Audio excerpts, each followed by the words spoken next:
jumpa kembali dalam acara Talk the Truth di mana kita selalu membicarakan kebenaran dan membagikan kebenaran. Malam hari ini diskusi kita tetap hal-hal yang menarik yaitu teologi dan teknologi. Bersama dengan saya sudah ada yang menjadi narasumber untuk mendiskusikan bagian ini yaitu Bapak Pendeta Dr. Buyung Kosaputra, Sarjana Komputer. Selamat malam Pak Buyung. Selamat malam Pak. Apa kabar Pak? Luar biasa. Puji Tuhan. Nah Bapak Ibu yang dikasihi Tuhan, manusia diciptakan Tuhan serupa dan segambar dengan Allah. Manusia itu memiliki kemampuan yang luar biasa. Itu salah satu makna daripada manusia diciptakan serupa dan segambar dengan Allah. Kemudian Allah itu memberikan perintah. Allah memberikan perintah kepada manusia untuk memenuhi bumi, untuk menaklukkan bumi. Nah, dalam istilah teologi ini sering dikenal dengan mandat budaya, di mana manusia itu harus berkarya, memperindah bumi, ya berkreasi. Dan teknologi itu tentunya bagian daripada kreasi atau karya dari manusia yang diciptakan Tuhan menurut gambar dan rupa Allah dan diberikan perintah untuk menaklukkan bumi. Nah, dan banyak lagi tentunya hal-hal menarik untuk kita diskusikan mengenai teknologi yang dikaitkan dengan teologi ini. Nah baik, kita langsung saja, saya akan bertanya kepada narasumber kita. Pak Buyung, sebelum lebih lanjut lagi sebenarnya apa Pak yang dimaksud dengan teknologi di sini? Maksud saya begini, teknologi itu kan luas ya. Teknologi itu luas sekali. Yang mau kita diskusikan atau yang mau Pak Buyung sampaikan sampai sejauh mana nih soal teknologi ini? Silakan Pak. Ya, berbicara teknologi kita harus mengetahui dulu Pak.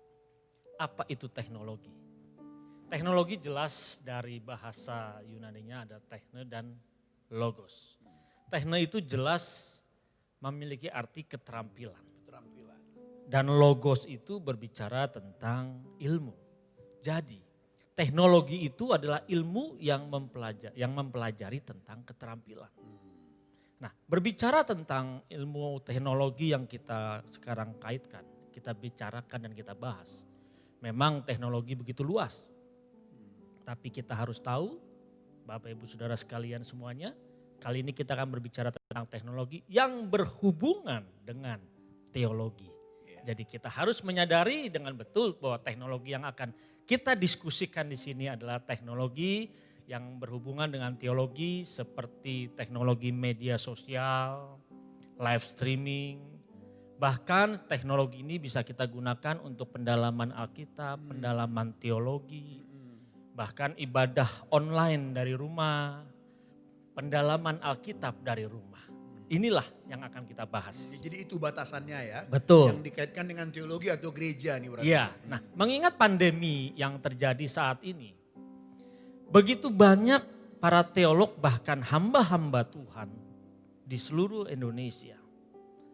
Sebelum pandemi terjadi mereka anti Pak dengan teknologi. Anti teknologi. Mereka sangat anti, bahkan tidak sedikit yang melarang jemaat-jemaat ketika datang ke gereja untuk buka gadget.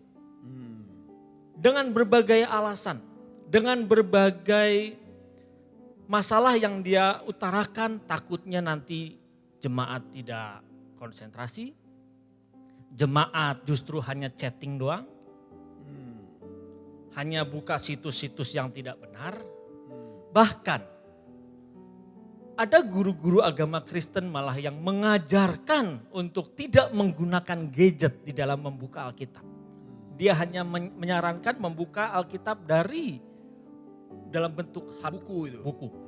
Nah ini yang harus kita ketahui begitu banyak para teolog, para hamba-hamba Tuhan, bahkan guru agama yang mereka anti. Padahal banyak sekali manfaat yang didapat dari teologi itu. Iya. Jadi jika sebenarnya gini Pak Buyung ya, kira-kira alasan mereka itu kenapa hanya melihat sisi negatifnya saja ya? Nanti mereka jadi chatting-chattingan lah, jadi sebenarnya dia nggak baca Alkitab lah. Kenapa cenderung negatif ya? Kenapa nggak melihat hal positifnya? Padahal begitu banyak kan manfaatnya kan? Ya. Nah bisa dilanjutkan nih mengenai manfaatnya nih. Karena begitu banyak yang kita lihat dari mereka justru dia tidak mengerti dan memahami betul tentang teknologi itu. Jadi kemungkinan besar itu ya. Betul. Yang mengerti. Iya. Oke. Karena dia tidak mengerti, yang dia ambil hanya hal negatifnya saja, dia mengabaikan hal yang positifnya. Mungkin karena dia juga belum mengalami Ya. nikmatnya, indahnya, cepatnya manfaat teknologi tadi. Betul. Iya. Justru pandemi saat ini kita lihat orang-orang yang tadinya anti dengan teknologi. Lihat manfaatnya yang terjadi. Lihat bagaimana teologi terbantukan dengan adanya teknologi pada saat sekarang ini. Kita tidak tahu kapan COVID ini berakhir. Tidak ada yang tahu. Apakah mungkin akhir tahun 2020 ini akan berakhir? Tidak dijaminan. Nah, jadi sekarang ini begitu banyak manfaat yang didapat justru dengan teknologi ini. Jadi COVID memaksa ya. Betul. Selama ini sebelum COVID kita bicara ayo gunakan teknologi dan mereka semua pada nggak mau. Bahkan baca Alkitab tidak mau dari gadget, tidak mau dari teknologi tersebut. Mengatakan bahwa itu tidak benar yang dari buku. Nah ini pandangan-pandangan seperti ini. Justru sekarang ketika terjadinya wabah seperti ini kita bisa lihat. Iya. Padahal mungkin itu bisa saja karena ini ya, kebiasaan atau nurani. Jadi merasa kayak bukan kitab suci kali kalau tidak dalam bentuk kitab gitu. Nah itulah makanya kalau sampai punya pandangan seperti itu berarti dia tidak mengikuti perkembangan zaman yang terjadi. Dia tidak mengikuti perubahan. Bahasa kerennya dia tidak mengalami transformasi. Jadi kalau kita tidak ditransformasi ya begitu akhirnya. Kita harus mengalami transformasi. Iya, jadi kita mesti mengikuti perkembangan zaman, kita harus mengikuti juga perkembangan teknologi, tapi kita tidak hanyut di perkembangan zaman atau teknologi itu. Betul. Karena kalau kita berbicara transformasi, kita tinggal ditransformasi oleh dunia ini atau ditransformasi oleh kebenaran. Iya. Padahal firman Tuhan jelas katakan supaya setiap kita harus mengalami pembaharuan akal budi. Berbicara pembaharuan akal budi berarti berbicara juga pembaharuan dari paradigma kita. Ya. Nah ini kebanyakan tidak mau diperbaharui, ditransformasi cara berpikirnya. Dia hanya memandang manfaat teknologi itu dari sisi negatifnya yang dia lihat. Mungkin karena dia mengalami begitu banyak hal. Atau mungkin ketidakmampuan. Ketidakmampuan salah satunya. Ya. Memang kadang-kadang gini, karena ketidakmampuan sehingga dia merasa kagok kali jadinya. Sehingga jadi lama. Padahal teknologi harusnya membuat lebih cepat ya. Betul. Tapi karena ketidakmampuan jadi lama. Kalau kita tahu tadi teknologi itu adalah suatu ilmu yang mempelajari tentang keterampilan. Sesungguhnya teknologi itu mempermudah. Membantu setiap pekerjaan kita. Membantu setiap tugas Bapak Ibu Saudara yang ada di rumah saat ini. Jadi kita harus sadar, teknologi harusnya itu membantu karena memang itu diciptakan untuk membantu setiap kita. Iya. Jadi Bapak Ibu sekalian kita tidak boleh menolak atau anti kepada teknologi.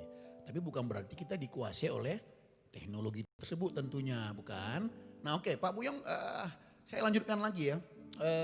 Supaya lebih jelas lagi, jika demikian mungkin Pak Buyong bisa menjelaskan bagaimana teologi ini sendiri memandang teknologi itu. Atau bagaimana teknologi melihat atau memandang atau menanggapi teologi gitu. Apakah ini bertentangan atau bisa berjalan beriringan? Pertanyaan yang bagus. Puji Tuhan. Apakah bisa beriringan? Jelas. Kalau kita melihat fungsi daripada teknologi dan teologi, keduanya seharusnya dapat berjalan bersama-sama. Karena teknologi memang diciptakan untuk saling mendukung. Ingat, saling mendukung. Apalagi dalam menjalankan tugas. Kita harus ketahui teknologi, nah mungkin Bapak Ibu semua tidak menyadari bahwa teknologi sudah ada sejak zaman dahulu kala. Bahkan di dalam perjanjian lama sudah ada teknologi. Dan sampai saat ini pun teknologi membantu ilmu teologi luar biasa. Kalau dulu Bapak Ibu, Pak Judika mungkin ketika kita mencari ayat Alkitab. Mencari ayat Alkitab tentang kasih. Kita harus baca semuanya. Bayangkan dari Kejadian sampai Wahyu kita cari tentang kasih. Berapa lama kita bisa menyelesaikannya? Mengikuti perkembangan zaman muncul yang namanya konkordansi. Pasti pernah pakai konkordansi kan? Nah, dari konkordansi sebenarnya itu sudah salah satu teknologi. Walaupun masih dalam bentuk buku itu. Betul. Ya. Itu mudah, yang tadinya mungkin kita butuh waktu berbulan-bulan untuk mencari kata kasih di dalam Alkitab. Dengan konkordansi kita hanya butuh waktu mungkin beberapa jam. Tetapi saat ini dengan teknologi ada aplikasi Alkitab elektronik. Banyak di kita handphone seharusnya sudah ada itu. Ketika kita menggunakan Alkitab elektronik, kita mencari kata kasih itu sangat cepat. Dalam hitungan detik kita bisa tahu berapa banyak kata kasih di dalam Alkitab itu. Itu betul karena saya juga melakukannya. Nah, itu yang mendukung kita di dalam berteologi. Dan mempercepatnya. Betul. Tetapi sayangnya tidak sedikit banyak hamba Tuhan yang anti. Padahal ini membantu. Apakah sebagai seorang hamba Tuhan harus anti dengan teknologi? Nah, kalau kita jelas mengetahui sejak dari perjanjian lama sudah ada yang namanya teknologi, seharusnya kita membuka diri. Bahwa teknologi tidak hanya fokus kepada mesin, tidak hanya fokus kepada peralatan-peralatan elektronik. Seperti tadi, buku konkordansi itu pun termasuk teknologi. Karena arti teknologi tadi apa? Sebuah keterampilan ya. Ya, yang membantu pekerjaan manusia, mempermudah. Nah, di sini banyak pandangan-pandangan dari para hamba-hamba Tuhan, para teolog itu yang kurang tepat. Cuma bedanya makin kemari keterampilan itu makin canggih gitu. Salah nggak kira-kira kalimat saya nih? Keterampilan teknologi atau sistem teknologi itu akan semakin canggih. Semakin canggih ya. Semakin canggih. Kita bisa bayangkan dulu Bapak Ibu ketika mengirimkan pesan kepada saudara-saudara kita yang jauh menggunakan apa? Pasti Pak Judika juga dulu pernah kan menulis surat. Dulu ada surat kilat khusus, surat biasa. Kalau surat biasa beberapa hari baru sampai, kalau surat kilat khusus dalam 1 hari sampai. Mengalami perkembangan. Sekarang kirim uang pun cepat kan pakai teknologi. Nah, bukan cuma surat. dulu kirim uang kita harus pakai wesel pos. Pakai wesel pos. Ya. Sekarang hanya hitungan detik langsung masuk. Jumlahnya pun Bisa dihitung sendiri. unlimited. Unlimited. Nah inilah perkembangan teknologi. Iya, jadi teologi bagaimana nih memandang teknologi ini? Jangan dimusuhi gitu ya. Iya, justru teologi harusnya melihat bahwa teknologi ini membantu dan mendukung setiap hamba-hamba Tuhan. Melihat teknologi ini sangat mendukung. Kalau dia dari sisi teologi kita memandang teknologi, harusnya tahu kalau di dalam perjanjian lama saja sudah ada teknologi. Dan teknologi mengikuti perkembangan di dalam perjanjian baru. Tuhan Yesus sendiri pun menggunakan teknologi.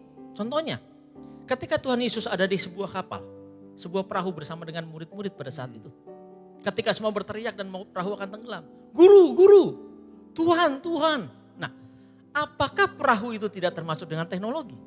Jelas, perahu termasuk salah satu teknologi yang digunakan dan mempermudah jala yang digunakan oleh setiap murid-murid Tuhan Yesus. Itu pun termasuk teologi. Jadi teologi pasti akan mendukung terus. Dan justru dengan kita belajar teologi, karena teologi jelas berbicara kita mempelajari tentang Tuhan. Theos dan logos. Ilmu yang mempelajari tentang Tuhan. Dengan teknologi justru kita bisa lebih tahu lagi. Karena dengan teknologi kita lihat apalagi teknologi media sosial. Pak Judika mungkin sering sekali mendengar banyak orang yang mereka terseret dengan arus dunia ini. Akhirnya apa? Termakan dengan hoax. Begitu banyak sekali hoax yang beredar. Jutaan hoax beredar setiap hari. Nah, di sini seharusnya kita setiap para teolog, para hamba-hamba Tuhan memanfaatkan teknologi ini. Banyak sekali hamba-hamba Tuhan takut karena takut terseret. Melihat hal takut terseret di dalam hal yang tidak benar ini, justru kita harus terbuka. Memahami dengan benar. Teologi tidak anti teknologi. Dan teknologi pun mendukung teologi. Dan teknologi pun mendukung teologi. Luar biasa, luar biasa. Atau mungkin ada yang mau ditambahkan lagi? Satu hal yang harus kita ingat. Kalau kita sebagai teolog, sebagai hamba Tuhan kita anti dengan teknologi, berarti kita sebenarnya tidak memahami teologi itu dengan benar. Karena teologi sudah ada tadi sejak zaman perjanjian lama. Bahkan sebelum itu sudah ada. Dan Tuhan Yesus pun menggunakan teknologi itu. Lalu kenapa kita sekarang di zaman milenial ini kita tidak mau menggunakan teknologi? Iya. Bahkan Allah sendiri yang meminta kita untuk memiliki teknologi atau Ya. berteknologi. Ya, Betul ya, karena perintah untuk menaklukkan bumi tadi ya. betul. Apa kuasailah, mengelola bumi. Betul. Itu kan Allah meminta kita untuk berkarya tentunya, membuat keterampilan tentunya bukan? Makanya kita harus memiliki pandangan yang benar. Ya, cara pandang ya. Itu tentang teknologi itu. Iya, puji Tuhan. Nah, ini yang harus kita menggunakan bagaimana bahwa teknologi itu memiliki power yang luar biasa. Kita sebagai hamba Tuhan seharusnya tidak boleh anti dan tidak boleh takut. Di sini kita menyadari bahwa teknologi punya power yang luar biasa. Bisa membrainwash cara berpikir manusia. Kalau kita membiarkan dan anti dengan teknologi, apakah jemaat tidak menggunakan teknologi? Saya yakin Bapak Ibu Saudara pasti menggunakan teknologi. Walaupun mungkin pendetanya atau hamba Tuhannya tidak menggunakan teknologi. Karena ini membantu. Contohnya saat ini, kita sedang melakukan talk show ini dengan apa? Teknologi ini. Teknologi. Iya. Bahkan gambar yang ada di belakang kita pun dengan apa? Teknologi. Dulu kalau kita mau praise and worship menggunakan yang namanya OHP. Overhead Projector. Pakai plastik Iya, ditulis. ditulis. Berkembang zaman berubah menjadi dengan sistemnya LED. Tayangannya sudah lebih bagus. Nah kalau kita melihat dari sisi ini sebenarnya nggak bahaya. Mestinya Di mana tidak bahayanya bahaya. ya? Nah, bahayanya ketika kita masuk dalam teknologi media sosial. Begitu banyak pengajaran-pengajaran Yes. yang tidak tepat dan tidak sesuai dengan Injil yang murni. Begitu banyak konsep-konsep yang dicemplungkan di sana, apalagi hoax. Lihat, hanya karena berita hoax banyak sekali orang terseret. Banyak sekali orang melakukan anarkisme karena berita hoax. Nah, ini yang justru kita melihat hoax itu memiliki kekuatan. Ketika terjadi huru-hara, pernah pemerintah akhirnya memutuskan seluruh jaringan internet di stop. Ingat Pak Judika? Lupa saya. Wah, itu pernah terjadi jaringan internet di stop. Jadi pada saat itu semua tidak bisa mengakses internet. Karena di stop, dibatasi untuk daerah-daerah tertentu. Kenapa? Karena takut hoax itu menyebar. Karena berita yang beredar di teknologi, apalagi media sosial itu sangat cepat. Inilah era revolusi industri 4.0. Begitu cepat. Ini yang harus setiap kita, setiap hamba Tuhan, jangan membiarkan para jemaat Bapak Ibu semua yang ada di rumah dimanapun terjebak di dalam teknologi. Tugas kita, Iya, tanggung jawab kita menggunakan sarana ini. iya. Jadi Bapak Ibu sekalian, begitu mudahnya kita memperoleh informasi saat ini ya, begitu banyaknya pengajaran-pengajaran yang ada di internet ya atau di media sosial, siapapun bisa memasukkan khotbahnya baik melalui tulisan maupun melalui rekaman khotbah dan sebagainya. Jadi kita secara pribadi sekarang yang memegang otoritas, mana yang benar, mana yang nggak benar. Nah ini memang menjadi bahaya. Oleh karena itu ya, gereja kita bukan memuji, kita bersyukur ya kita menyampaikan kebenaran. Jadi bagi Bapak Ibu yang menyaksikan, rasanya kami tidak terlalu berani ya, bukan tidak salah untuk mengatakan tontonlah apa yang kami sajikan selalu, karena kami berusaha menyajikan satu kebenaran yang murni dari sekian banyak saudaraku. Bolehlah apa yang kami sampaikan di GSKI ini adalah kebenaran-kebenaran yang bisa memagari saudara, bisa menjadi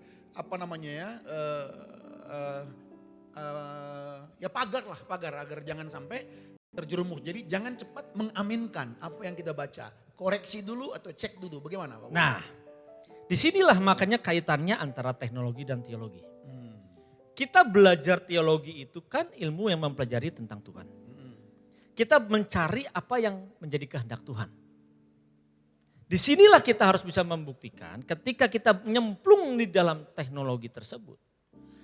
Begitu banyak perbendaharaan, gambar-gambar, video, berita-berita yang tidak benar, yang tidak menyukakan hati Bapa.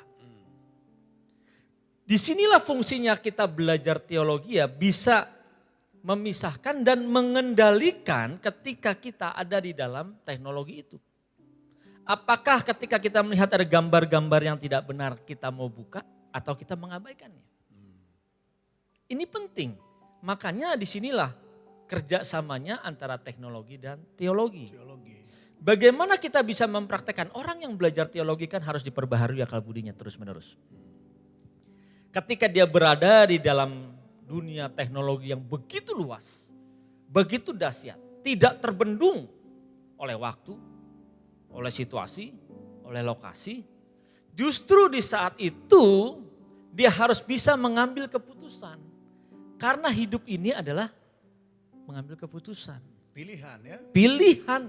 Dia milih untuk menyenangkan hati Bapa atau menyenangkan daging. Bahayanya kita para teolog atau para hamba-hamba Tuhan kalau tidak mau mengambil peran di dalam teknologi yang memiliki power yang luar biasa dahsyatnya ini. Kita membiarkan jemaat itu terseret. Kenapa justru kita harus mengambil peran? Kita tahu manfaatnya itu.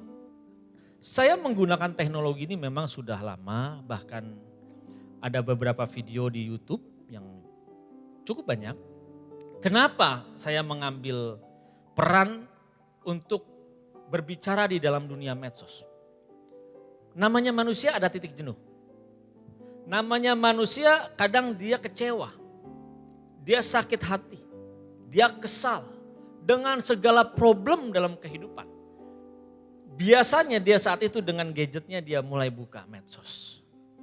Dia mulai buka Facebook, dia mulai buka Instagram. Yang saya pikir pada saat itu ketika orang-orang sedang kecewa, sedang stres, sedang ada masalah, dia mencari hiburan. Dia mencari hiburan di tempat itu dengan dia membuka media sosial. Nah, kalau ketika dia membuka media sosial yang ada di situ berita hoax, dia dengan mudah terhasut. Tetapi kalau kita mengambil peran, menyampaikan suara kebenaran melalui teknologi media sosial. Ketika orang sedang kecewa, ketika orang sedang marah atau Bapak Ibu mungkin sedang ingin mencari hiburan ketika membuka teknologi media sosial, yang ditemukan justru suara kebenaran yang ditayangkan melalui media sosial. Dia mulai sadar.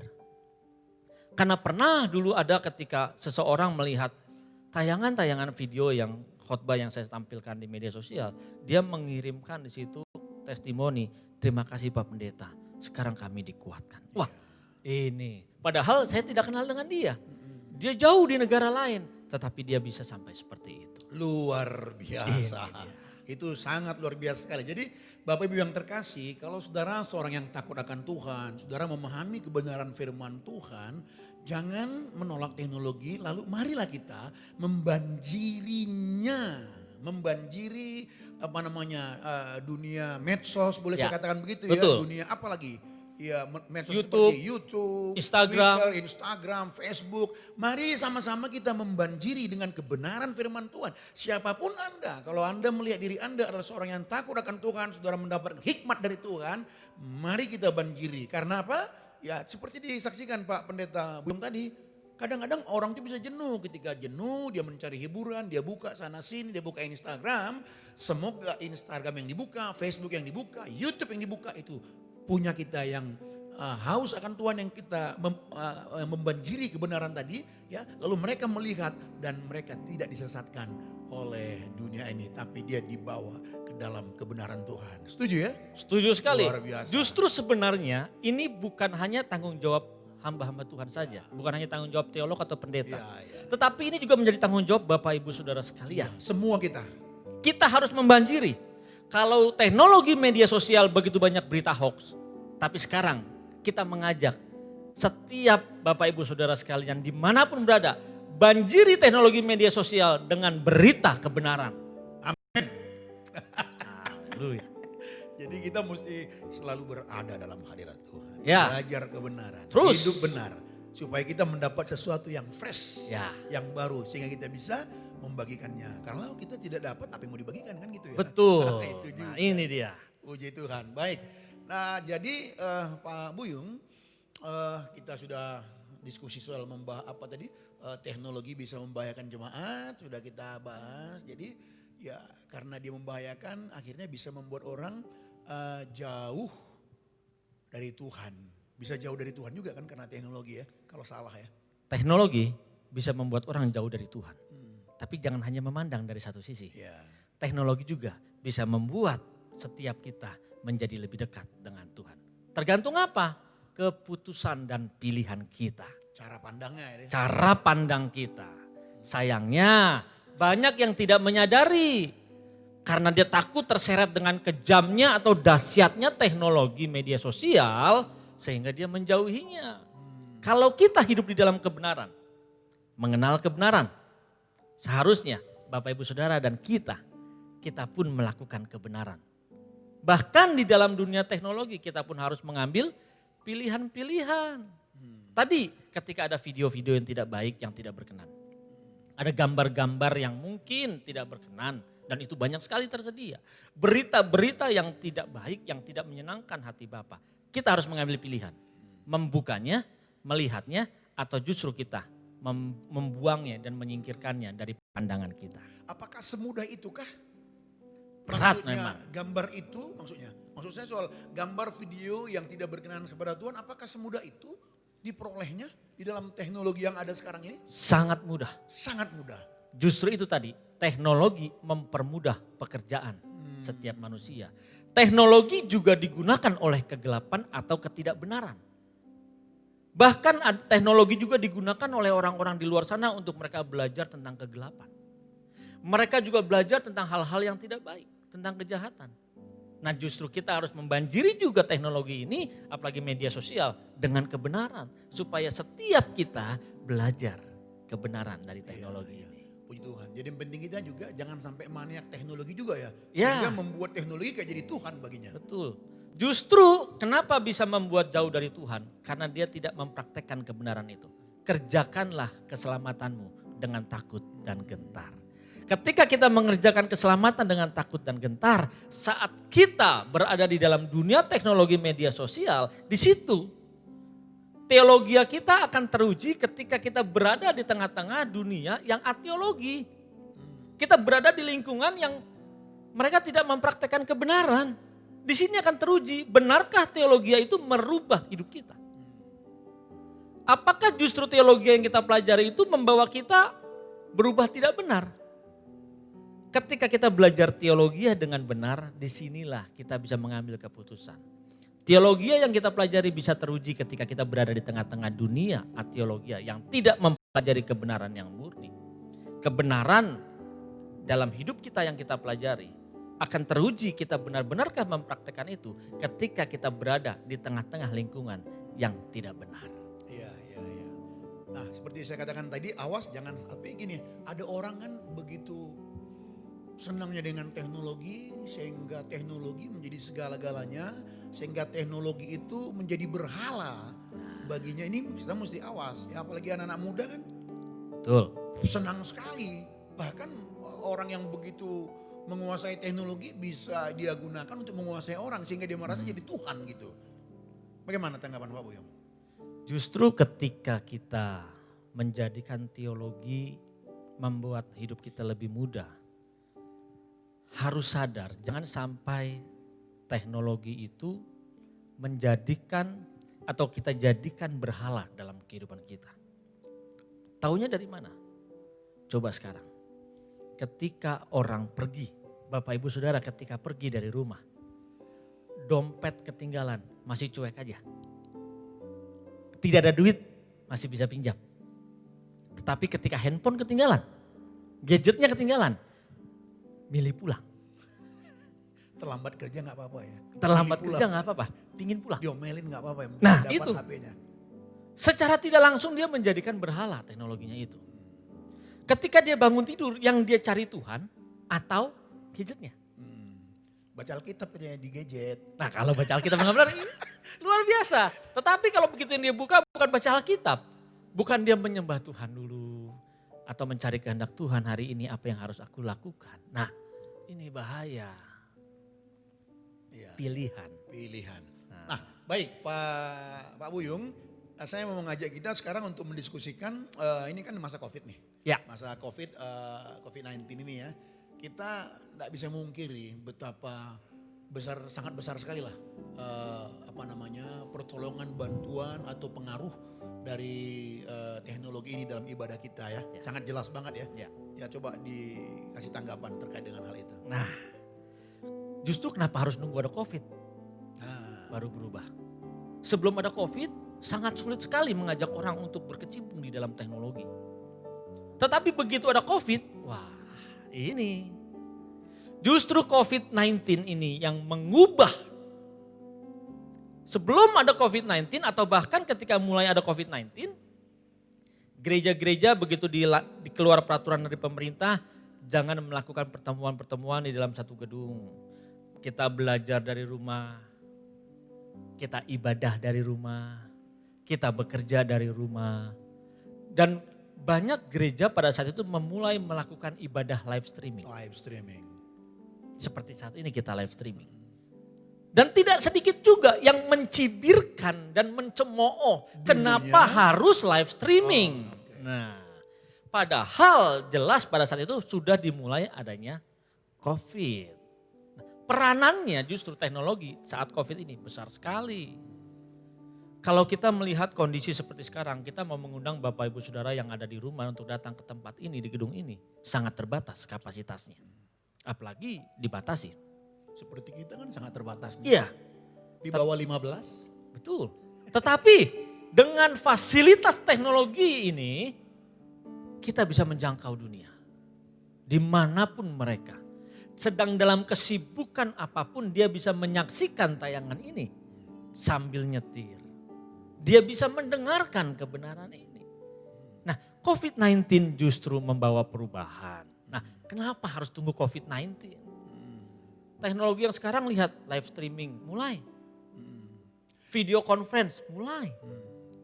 Ya, ini membantu sekali. Iya, tapi nanti di sini teologi harus bekerja keras ini. Maksud saya begini, ketika nanti COVID-19 ini selesai, walaupun saya tidak tahu kapan selesai, ya sekarang sudah tercipta nih. Kan sudah tercipta satu budaya ibadah live streaming yang dibantu oleh teknologi. Nah, ketika nanti sudah diperbolehkan ya secara luas di seluruh Indonesia sudah diperbolehkan. Nah, ini teologi mesti mengambil peran penting lagi, memberikan pandangan teologisnya. Apakah dilanjutkan saja udah keburu nyaman nih. Nah, ini kan menjadi apa? Ini menjadi tugas teologi nih. Nah, justru sekarang ini kan kita masuk new normal. New normal life. Gaya hidup, cara hidup yang baru. Bahkan kalau dulu orang takut melakukan live streaming karena berpikir, loh liturginya bagaimana? Tetapi saya sangat yakin setelah ini selesai pun kita masih tetap melakukan live streaming. Kenapa? Kalau kita pertemuan di tempat gedung ibadah paling 1.000 orang, 2.000 orang. Tetapi kalau kita menggunakan teknologi live streaming selain ada di tempat ini nanti kalau sudah diizinkan. Kita pun bisa menjangkau ke ujung-ujung bumi dan banyak orang yang menyaksikan. Nah ini. Jadi saya sangat yakin sekali ini akan terus berlanjut. Dan fungsinya kita belajar teologi ya. Justru itu harus menjadi tatanan dalam hidup kita. Menjadi pedoman dan pegangan ketika kita terjun di dalam teknologi itu. Supaya kita tidak salah. Supaya kita tidak ngawur. Nanti teologi punya fungsi terus mengajarkan dan memuridkan banyak orang menjadi murid-murid. Nah, bagaimana kalau nanti jemaat itu, toh selama ini saya udah ibadah online nggak salah kok. Ya udahlah, saya nggak usah datang ke gereja, udah dibuka nih. Jadi dia bisa nggak mau datang ke gereja lagi, lebih nyaman di rumah nih. Bagaimana nih? Kan teologi harus memberikan pandangannya. Itu pasti terjadi. Kenapa? Karena kembali lagi mereka udah new normal. Udah di rumah saja, ibadah di rumah. Nah, justru di sini kita harus memberikan pandangan kepada mereka. Sekarang kalau kita tanya apakah dia salah ibadah dari rumah? Loh nyatanya selama COVID kita lakukan. Nah ini kan menjadi persoalan baru nanti nih. Ya, Apakah tidak sakral? Sakral juga. Apakah dia tidak fokus? Fokus juga walaupun ada yang mereka sembarangan ketika mereka beribadah. Tetapi ini yang menjadi tantangan dari para teolog dan hamba-hamba Tuhan. Bagaimana walaupun ada orang-orang yang seperti ini. Justru dengan kebenaran kita sebarkan terus, kita sampaikan terus kepada mereka dengan ibadah live streaming ini. Membuat dia merasa kayaknya lebih enak datang langsung deh. Nah, ini yang menjadi tugas kita nanti bagaimana supaya dia merasakan kayaknya lebih enak datang langsung. Tetapi di satu sisi ini juga mempermudah ketika mungkin dia sibuk. Ketika mungkin dia sedang malas ke gereja. Tapi dia bisa mendengarkan. Karena kita tidak boleh menyia-nyiakan dia. Tapi kita tidak bisa memungkiri bahwa kita adalah makhluk sosial, bahwa kita adalah gereja. Gereja itu adalah persekutuan orang percaya, komunitas, ya mau gak mau. Kita seperti ini kan karena memang situasi ya. Kalau situasinya sudah mungkin kan kenapa tidak datang ke gereja gitu. Nah ini dia makanya. Ya kan? Ibrani 10 ayat 25, apakah ini perlu menjadi pertimbangan. Jadi Bapak Ibu jangan sampai kita tidak datang ke gereja walaupun ya selama ini kan saya sudah live streaming ya sakral juga kok. Ketika situasi sudah mungkin kan saya pikir kita harus mengajak jemaat untuk kembali tetap juga walaupun ada streaming. Tapi jangan sampai kita meninggalkan pertemuan-pertemuan ibadah bukan? Ini tugas berat. Itu dia. Makanya Bapak Ibu sekalian dengan ada diskusi seperti ini sudah mulai merenungkan. Kita ini gereja itulah sebuah komunitas yang ada persekutuan yang saling saling bersentuhan dan sebagainya. Berbicara komunitas Pak Judika, berbeda pasti komunitas hanya di dalam dunia online dengan komunitas bertemu secara langsung di dalam gedung. Bisa nggak kita sebut itu komunitas virtual? Bisa. Bisa ya. Karena hanya online. Ikatan batinnya berbeda. Yes. Dengan ketika kita berjumpa di suatu tempat, kita kenal, kita tahu keluarganya, kita tahu bagaimana permasalahan yang ada. Itu memiliki ikatan yang luar biasa. Nah ini yang makanya kita semua harus punya tanggung jawab Bapak Ibu Saudara sekalian. Jangan lupa membangun komunitas bukan hanya dalam dunia virtual saja. Tetapi di dalam dunia sosial kehidupan kita bersosial di tengah masyarakat yang majemuk kita perlu. Jadi kalau sudah nanti sudah kembali keadaan kita normal seperti yang dulu. Jangan tinggalkan pertemuan-pertemuan ibadah. Itu harus digarisbawahi Bapak Ibu. Itu penting juga. Ya harus digarisbawahi ya. Tapi memang setiap kita harus lihat ada tantangannya juga nanti. Ini karena yang bagaimana pasti ada aja yang udah terlanjur nyaman. Ya kan? Tetapi pasti pertumbuhannya juga akan mengalami perbedaan. Ya, tapi bagi saudara yang menyaksikan program ini pasti saudara setuju dengan kami bukan? Bahwa satu kali nanti setelah normal kita pun akan kembali lagi datang ke gereja kita masing-masing untuk beribadah bersama. Tentu tidak meninggalkan juga ibadah-ibadah live streaming yang tetap gereja akan buat karena bisa menjangkau lebih banyak lagi. Begitu ya Pak Buyung ya? Benar sekali. Iya. Jadi bicara liturgi bisa dijelaskan apakah liturgi dikatakan sah dengan online atau tidak online. Nah menarik sekali. Sebelum adanya COVID, orang berpikir kalau gereja online, karena saya pernah mencetuskan pada tahun lalu sebelum 2020. Tunggu, ada muncul gereja online. Dan ternyata semua gereja online sekarang pada saat COVID. Nah, berbicara liturgi, kan liturgi itu kan hanya tatanan, tata cara bagaimana kita bersama-sama untuk menyembah Tuhan. Bersama-sama untuk memuji Tuhan. Liturgi bukan hal baku, hal paten yang tidak bisa berubah. Liturgi terus mengalami perubahan. Ketika kita mengalami masalah, liturgi pun berubah. Orang berpikir dengan adanya liturgi ada praise worship, ada mungkin dia menari, dia bertepuk tangan, atau dia mungkin menyembah dengan berdiam diri. Apakah itu tidak bisa dilakukan saat dia online? Bisa. Jadi tidak bisa kita berpatokan seperti sebelumnya bahwa ini ada liturgi. Liturgi pasti akan mengalami perkembangan terus.